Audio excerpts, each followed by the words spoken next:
My life in the States was boring. I arranged deals for third-party vendors with major insurance companies. I wanted to do something else. In December of 2012, I booked a one-way ticket to Syria. I wanted to photograph the combat between the government and the Free Syrian Army. Photography was something I was good at. I knew I could make a career selling photographs if I was in the right place at the right time. I didn't tell my family where I was going. I decided to skip listening to my elderly Jewish mother trying to deter me.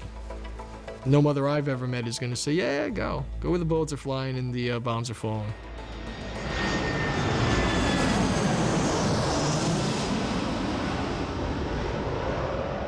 I arrived in Gaziantep in Turkey around mid-December. It's about an hour from the Syrian border. Matteo! Hey, Majid! Hey, you made it, man? Yeah, of course. I arranged a fixer who would support me. His name was Majid. Let's go, come. Majid's job was to get me in with the Free Syrian Army so I can get to the front lines. I was nervous. I was going in freelance. I wasn't working with any organizations. Are you ready for this, Matteo? Yeah. No second thoughts? No. Okay. I was anxious to get started, to test my abilities. You can't make a career for yourself without making a name for yourself. So we arrived at the Syrian border. It's a complete and total shift in atmosphere. I was the only Westerner around. Guards are carrying AKs, some of them have pistols. Keep smiling.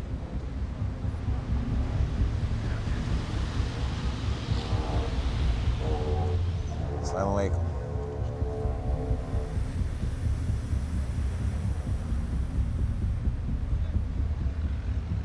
جوازك. Give him your passport. Gave a border guard my passport. Put a pack of cigarettes underneath it.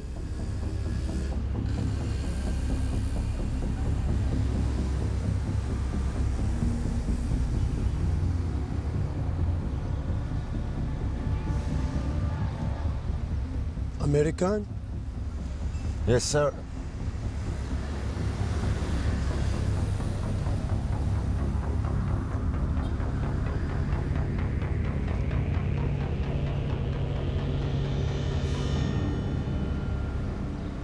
خلاص. Oh, good. So as easy as it was to get in, little did I know it wouldn't be as easy to get out. As I went through the border, it was a pretty intense feeling. I followed the Syrian conflict from the beginning. It was a brutal war, which created Islamic extremism throughout Syria and the rise of ISIS. It was getting coverage, but not the type of coverage that I thought it deserved.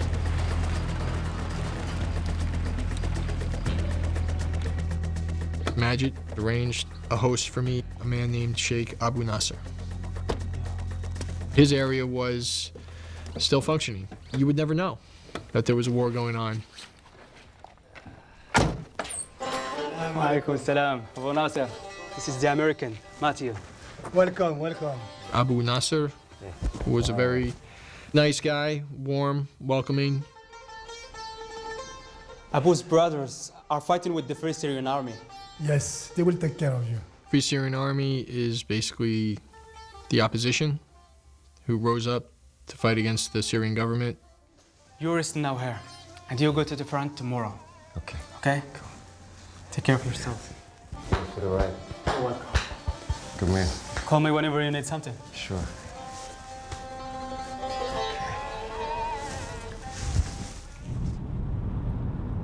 The next day, we head to the Free Syrian Army headquarters.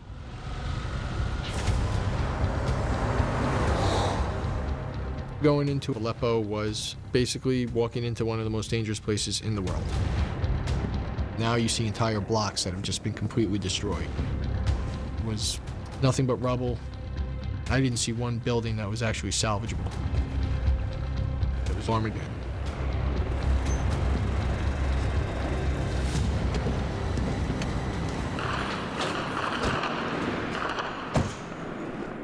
There were snipers hidden, waiting to pick people off.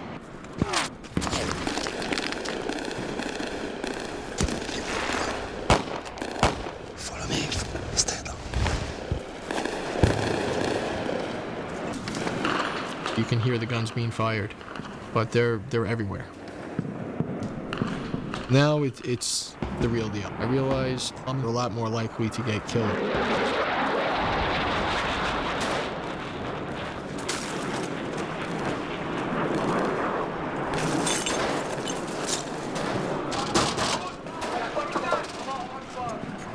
Abu Nasir was taking me to a group from the Free Syrian Army. These people were fighting for their freedom. السلام عليكم. Assalamu alaikum. كيف الحال؟ هذا المكاري مصور صديقنا. Mathieu. I'm Matthew. I'm a photographer, and I really respect what you guys are doing with the fighting. So I'm here to photograph the action. I said, you know, the point of me being there was to show the world what is going on over here. ايش بيقول هيدا؟ هيدا ماتيو مصور فوتوغرافي وجاي ليصورنا واحنا بنحارب وبيشكرنا.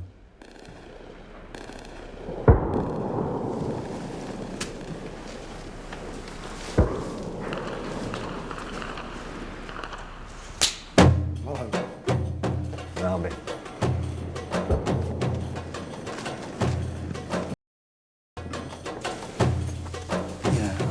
Very cool. Good hand. Thank you. I wanted to basically take the same risks as the guys I was photographing to earn their trust and respect. I didn't have a bulletproof jacket, no helmet, no pressed t-shirt. Stay there. Stay there. That's right, yeah. Hey, you want to see some action? Yeah, man.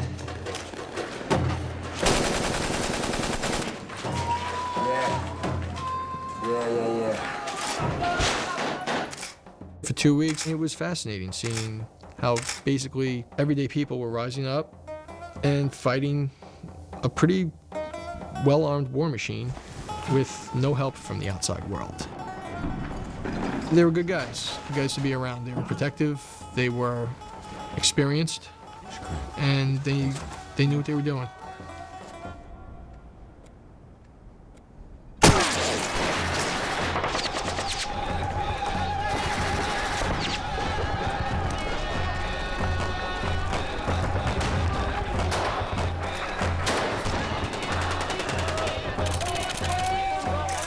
It's an adrenaline rush.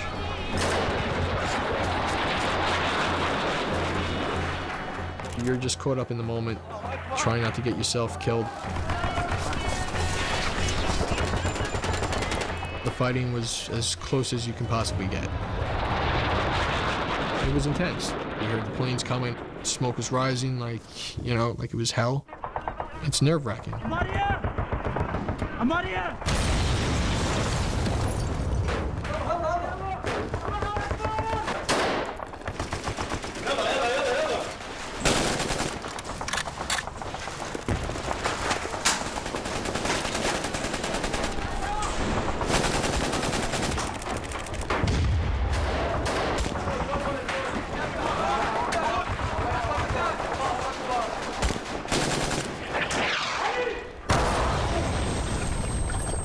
Boom. It was deafening.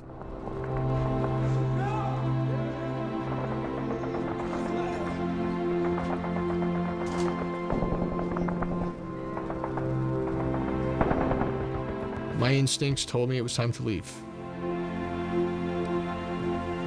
Got what I was there for. I didn't get killed, wounded, or captured while doing so. I made the decision, I'm gonna head home. There was no way I was gonna have trouble selling these photographs. So my ride arrived. Before I got into the cab, I said goodbye to Abu Nasser, my host. Thank you so much for your hospitality. Good luck, my friend. You take care. Safe journey. I was happy to be going home. My family was waiting for me.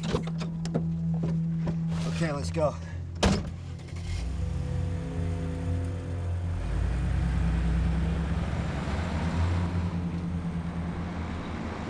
We're traveling towards the Turkish border.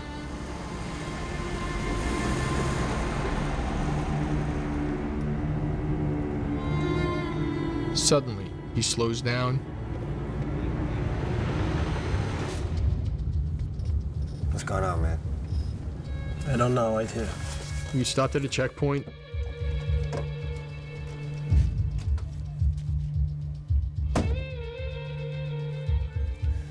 And he started talking with a couple soldiers. They looked around.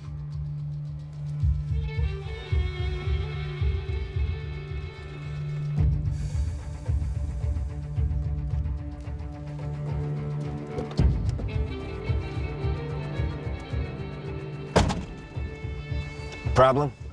Yes, problem. We have to go another way. We turned around and started heading back in the direction we came.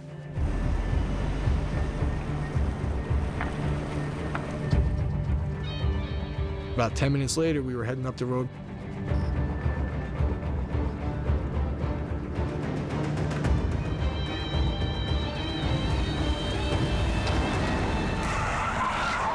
Tires screech, forced us to a stop. Whoa, what's going on, man? The guy that jumped out of the front seat heading towards me was holding an AK-47.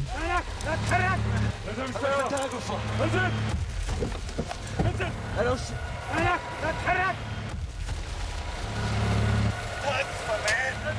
You got the right guy, man. I knew my life had changed forever. I am getting kidnapped.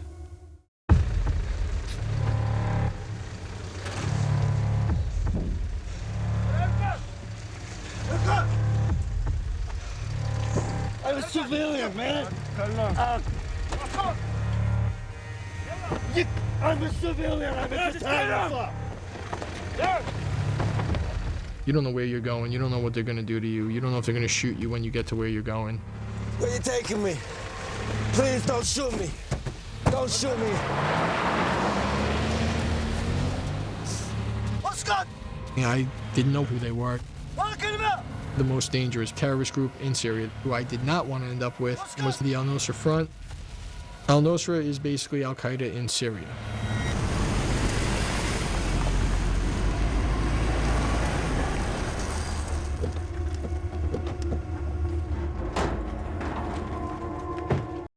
I'm led into the building, blindfolded, Okay. Take it easy, man. Okay. and I told myself, stay calm.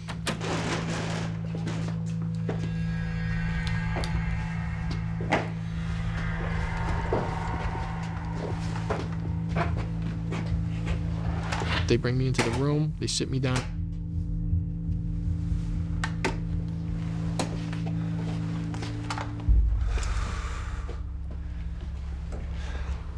I knew that as an American, I would be a major prize.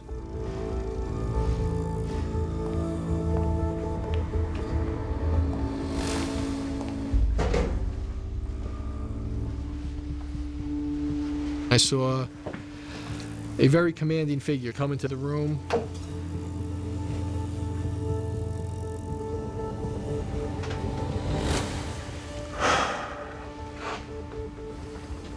What's your name? My name's Matthew Schreier. I'm a freelance photographer from America. You on Nusra?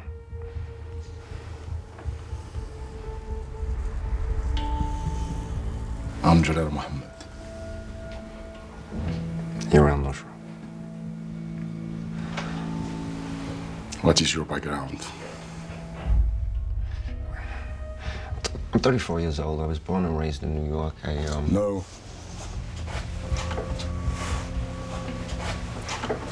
What is your religion? I was concerned that they would find out I was Jewish and kill me. I'm Christian.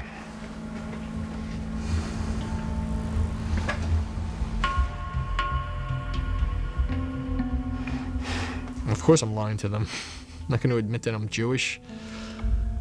Yeah. Jewish pride. What is Jewish pride? Getting your head cut off online?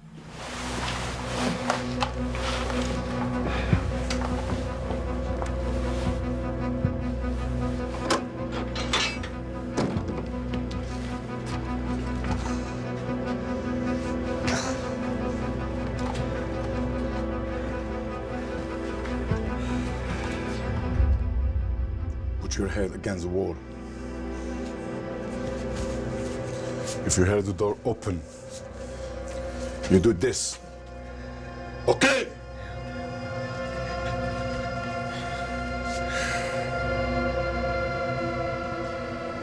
I realized I was in the worst possible place any human being can be in the world. A Syrian al-Qaeda prison.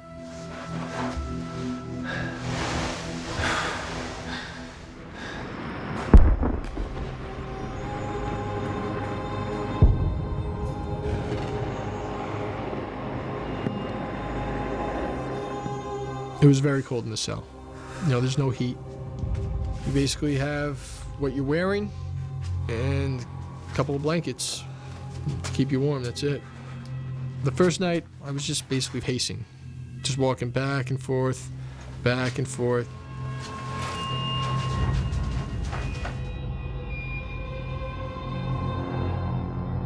My third day there, you know, the solitude was starting to get to me.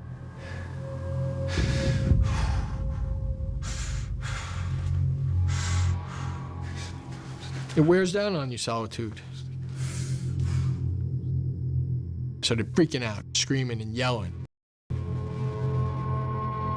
Cursing, crying, banging on the door.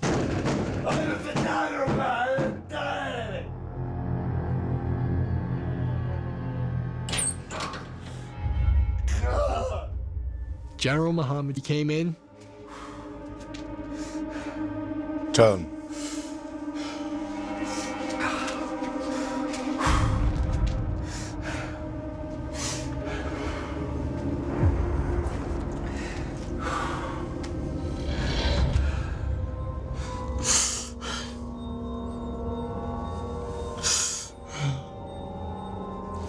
What's the problem? I'm going a little crazy here, man. Everything will be okay.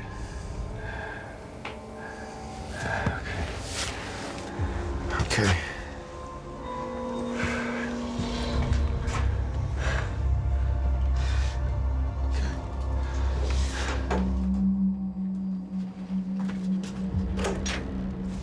Later, the door opened up. Turn around. Muhammad took me out of the cell.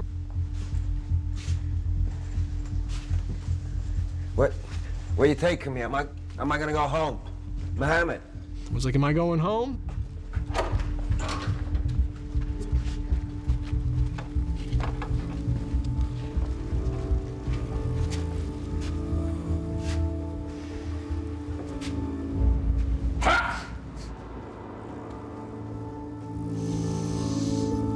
You see?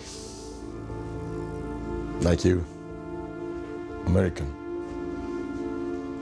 Now you have somebody to talk to.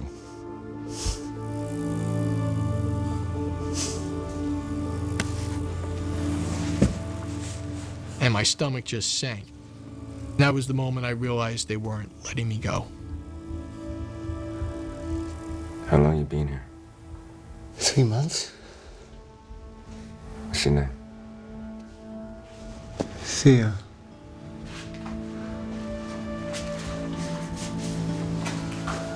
I've never seen a person look so broken. You okay? Yeah, I guess. Yeah. How you end up here? I'm a journalist from Vermont. I was covering a story. How'd they get you? I hired some fixers. They turned on me and handed me over to these fine fellows. I couldn't help feeling bad for him. He was in such bad shape. He'd been in a room for 3 months all by himself. He was in shock. General Mohammed seems okay. No. He's not good. He's bad. Why? Yeah. He tortures me. He'll torture you.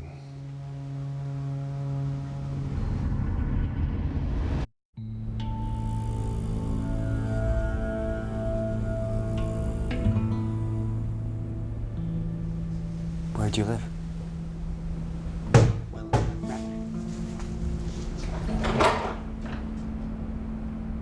In the first few days, we got to know each other a little. Shukran. Do you want some lunch? Yeah, sure. Speak Arabic? Yeah. I lived in the Yemen for a while and I've been studying Arabic and Islam here in Syria. I speak many languages. Theo is a PhD, very educated, 5-language speaking scholar. Wow, my life's been less study, more action. And he had a very privileged life. He grew up on the Canadian border on 85 acres of land with a lake and a barn. In the first few days, How about this? we started playing games. You get this one. Name the famous movie line. And I was trying to take it as easy as possible. The first one I gave him was, Say hello to my little friend. Lassie? E.T.?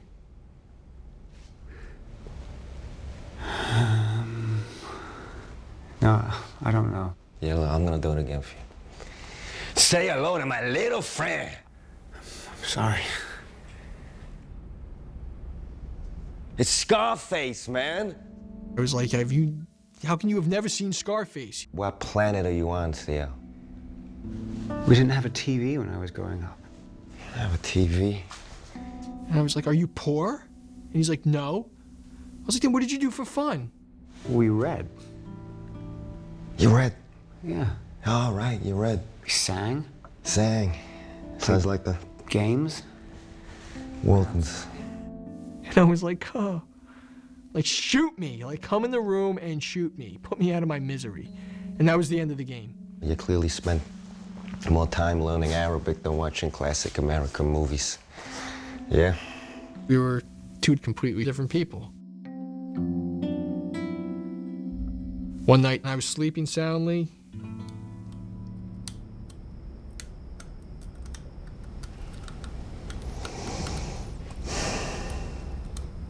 And this clicking sound wakes me up. Click, click, click. Click, click, click.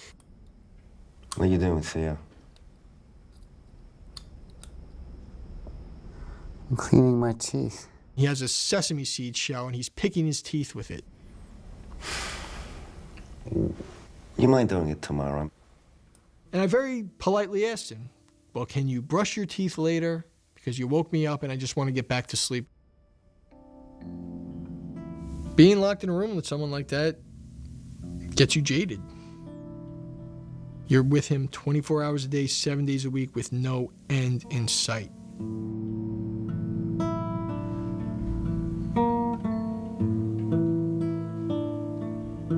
The first few weeks we were together, I did my best to build a friendship with him. What if you could have any girl come in here now? Any girl you wanted, just...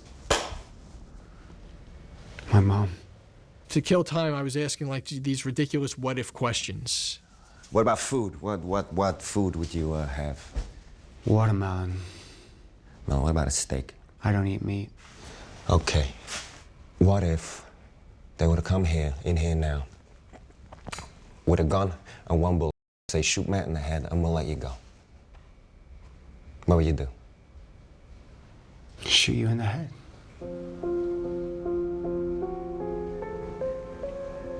Really? And once I realized that he was being serious, I said, well, I would never do that to you. I was like, because I'd never be able to look myself in a mirror once I went home. And his reply is, I was joking. I take it back. Yeah, right. now I realize I cannot trust this guy ever, under any circumstances. Matt, I was joking. Yeah, funny joke. And that I should never, ever reveal that I'm Jewish to this guy, because I'm only endangering my life by letting him know that. See me laughing? I'm sorry. Hey, you what? I'm sorry. Man, I can't believe you said that. And it was moments like this that just made it intolerable to be locked in a room with him.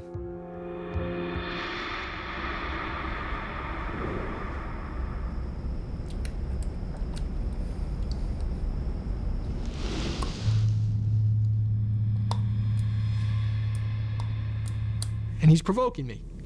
He's provoking me. He's doing it on purpose. I was just like, that's it. Stop making that noise. There's gonna be some real problems.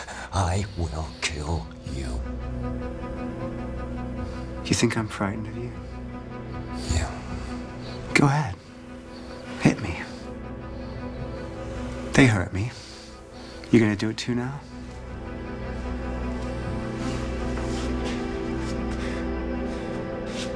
I actually felt ashamed of myself for letting it deteriorate to that level.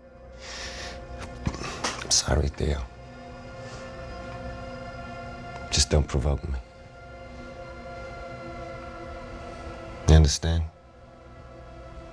Yeah. I realized I had to get the hell out of there. I couldn't sit around waiting to be killed or rescued.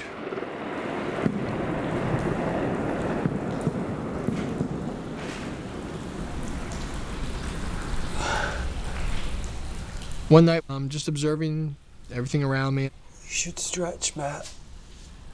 Might make you a nicer person. And I look at the door. What's that mark? How did it get there? I put it there. I was trying to make a peephole. I did it with a spoon. Soft.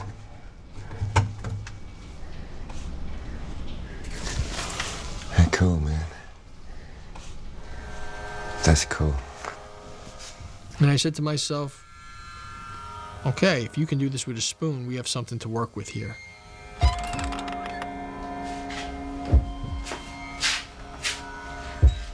A couple days later, came out of the stall in the bathroom and I started washing my hands. On the soap dish was a flat iron bracket.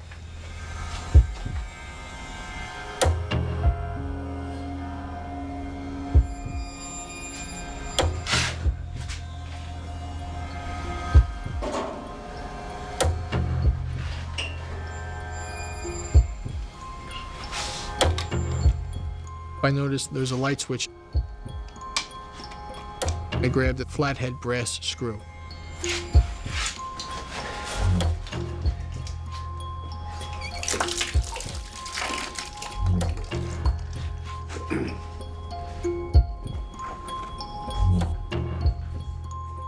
The screw fits perfectly into the bracket like a screwdriver, and I can turn it.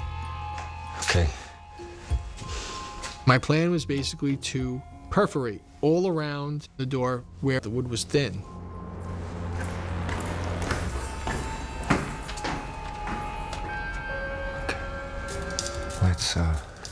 Let's cut through the thin bit first. No. And he was like, no, I don't like your plan. It's better to cut around the lock and then punch that out to get to the key. Okay. We'll try your way first. Just try not to make too much noise. I stayed along the steel plate and I just dug a groove in.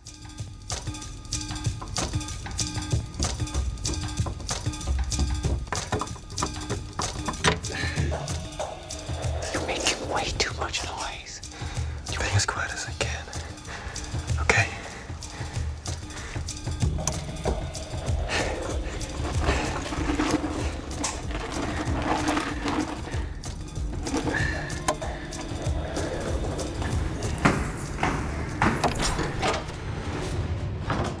Suddenly, General Muhammad busted in with 2 guards.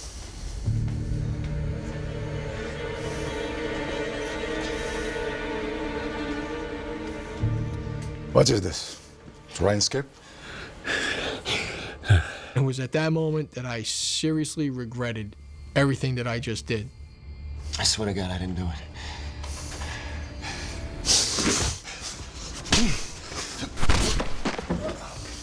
هيدو.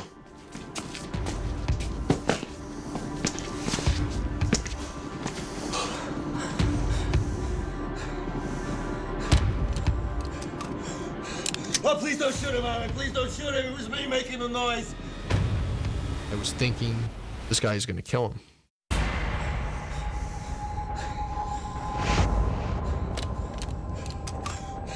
Oh, please don't shoot him, Aaron. Please don't shoot him. It was me making the noise. Pulls out his Glock, points it at his head like he's just gonna blow him away right there.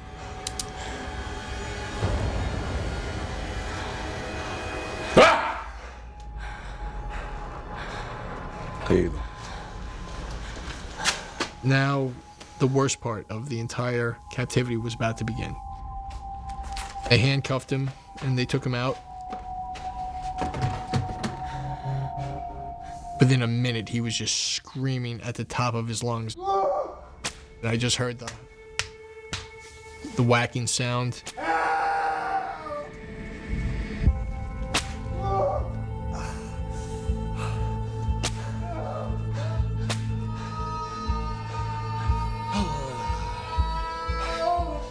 They came back.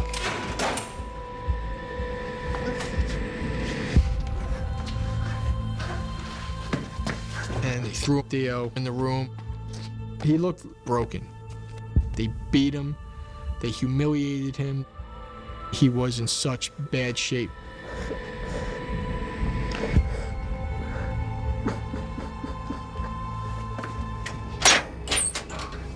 I'm just a photographer. I didn't do anything. I tried to talk my way out of it. I'm just a photographer. I didn't do anything. They take a car tire and they force it over my knees.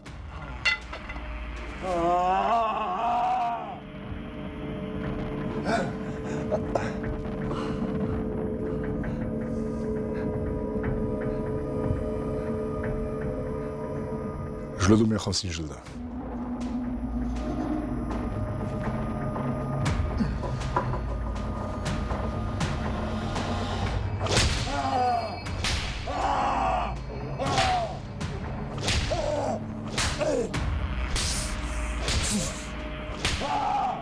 I was face down, trying to bury my face into the concrete like it was sand to just, deal with it.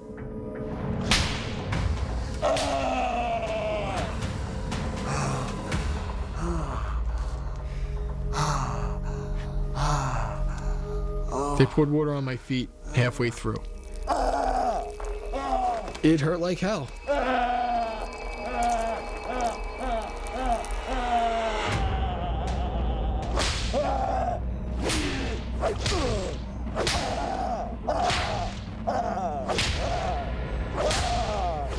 And they flip me over, they take off the tire, they lift me up, and as soon as I put weight on my feet, my knees buckled because they were just numb. I couldn't even feel them anymore.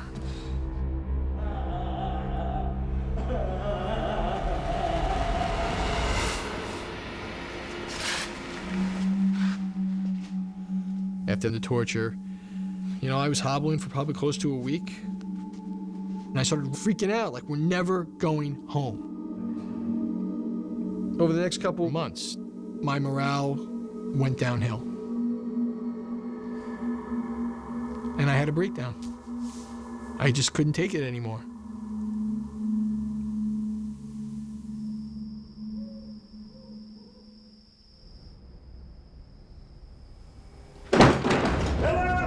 One night, the door opened up.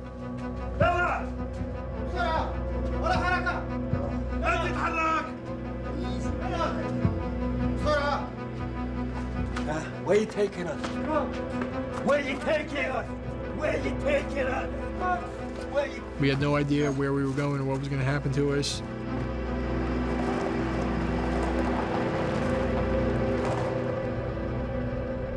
I was thinking either, they're going to take us to some sort of torture expert, or they're just going to kill us.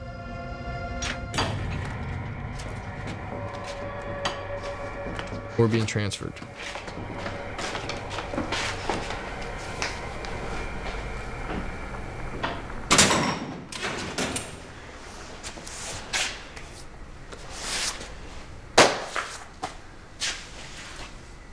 that I noticed the window in the room.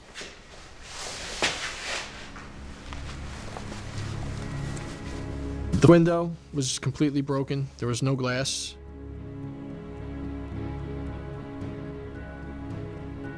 I knew we either get out on our own or we wait to get killed.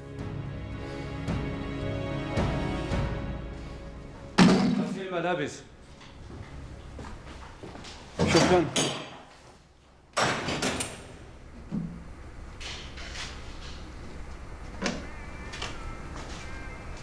The next day, I get the bucket that they gave us to wash our clothes in. And I put the bucket upside down under the window.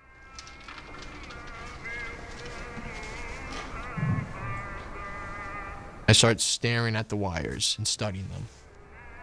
I started shaking every wire. And they all moved. None of them were welded, and they were very thin. Maybe I can get the wires out. We can make it out of here. No. What? No, I'm not doing it again. You're endangering my life. I'm trying to save your life.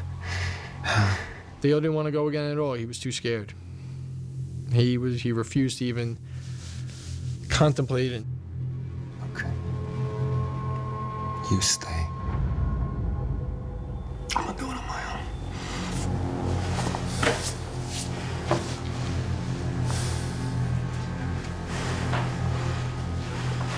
But if you touch that window, I'm gonna knock on the door and call the guards.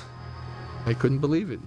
He told me if I go near the window, he's gonna knock on the door and rat me out. You're gonna tell him me? I was like, you're gonna tell Al Qaeda on me? It's like, what kind of an American are you? Huh? Try me.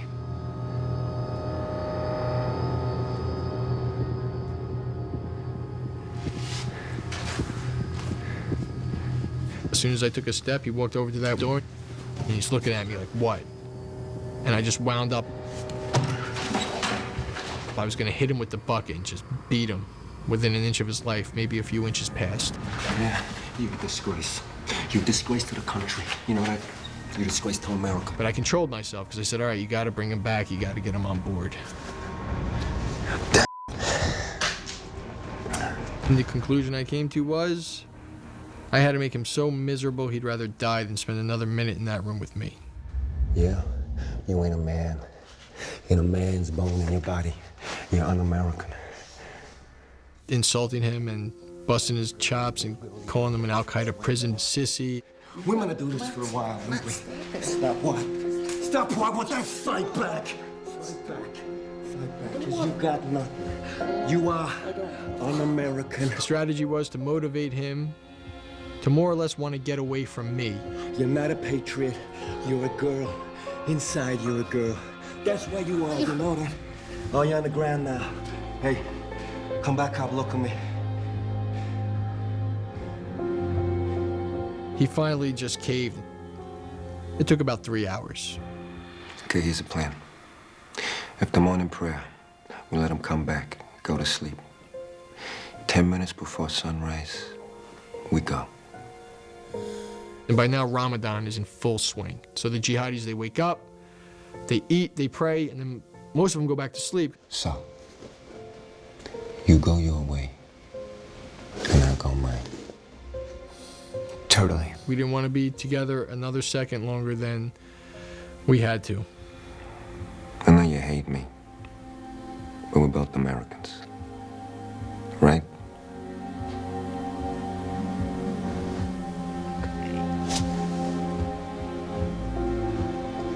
Come on, man.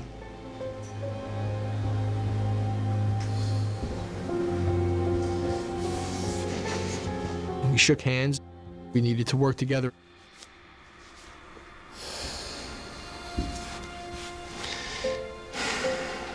Okay. Tomorrow it is.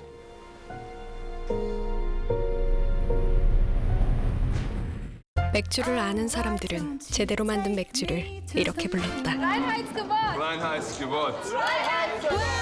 그리고 우리는 물타지 않은 오리지널 맥주 그대로 클라우드.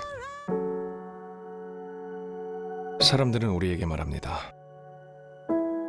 왜 숨조차 쉬기 어려운 심해와 끝도 없는 우주를 탐험하는지 우리는 이렇게 답합니다. 세상에 대한 관심이 곧 세상을 변화시키기 때문이라고. 내셔널 지오그래픽을 읽는다는 건 130년의 모험을 읽는다는 것. 내셔널 지오그래픽 어페럴.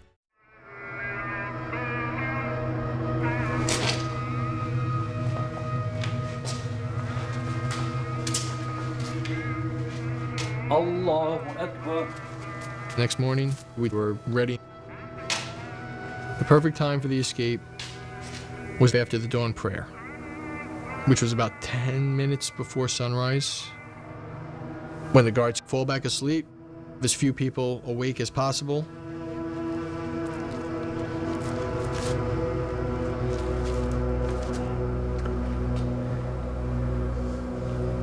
You ready? That's when the adrenaline really started to kick in. It was like, let's do it, let's go. And I ripped that window apart.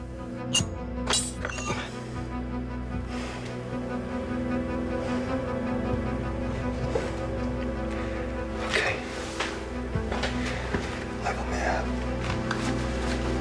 It boosts me up. Level me up, level me up. And I go out the window, and I get my arm out, I get my head out. Straight. Level me up.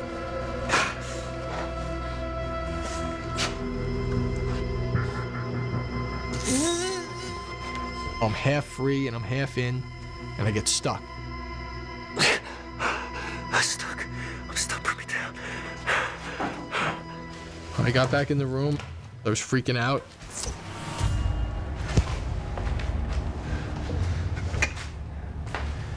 Go Superman. With both arms. Get it. Yeah. Both arms. Both arms. I have to do this differently. Okay.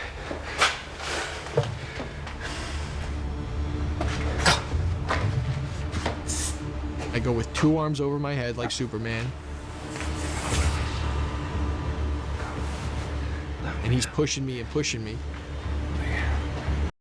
I suck my stomach in.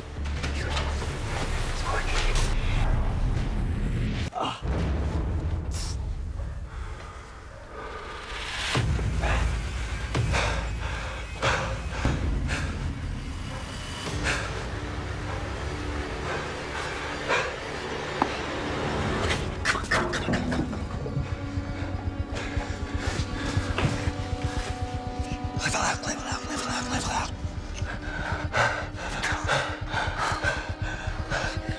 Pull harder, pull.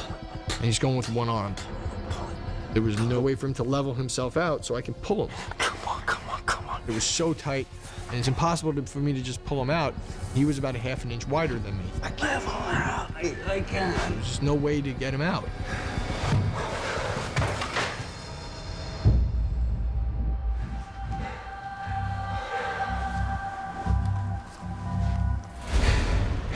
I'm just waiting for one of the guards to come over and empty his clip right out into my face.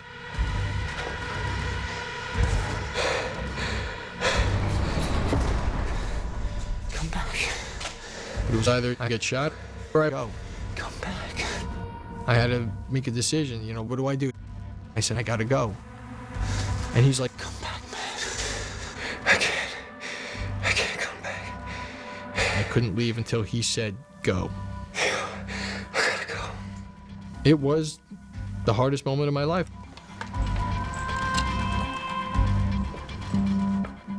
The final words I said to him were, I'll get help. I promise.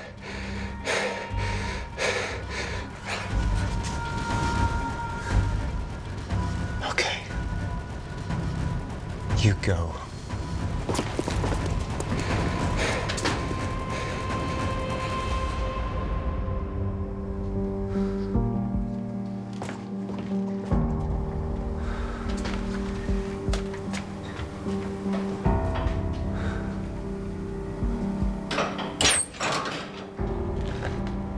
Bueno, Matthew!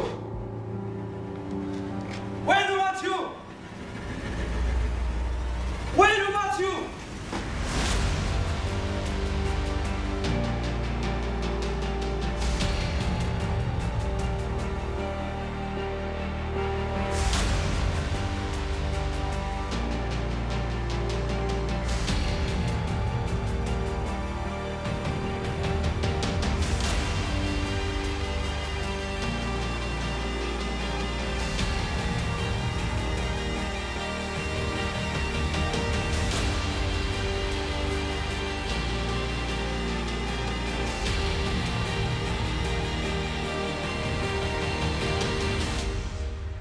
I did everything I could to help bring him home. I have nothing to hide. I'm an American, and Americans stick together even if we hate each other. And I'm not going to be known as the American who leaves another American behind.